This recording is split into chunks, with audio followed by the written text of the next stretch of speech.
क्या आपको भी डर लगता है कि भिंडी का नाम सुनते ही आपके घर वाले खाना छोड़ देंगे या मुंह बनाने लगेंगे?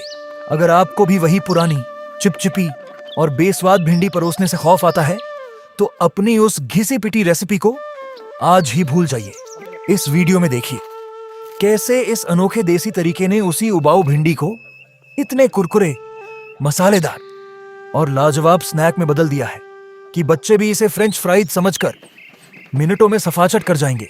अगर आप भी चाहते हैं कि आपकी डाइनिंग टेबल पर कोई दोबारा नाक मुंह न सिकोड़े और आपकी मेहनत बिल्कुल बर्बाद ना हो, तो इस खस्ता और करारी भिंडी का राज जानने के लिए वीडियो को अंत तक जरूर देखें।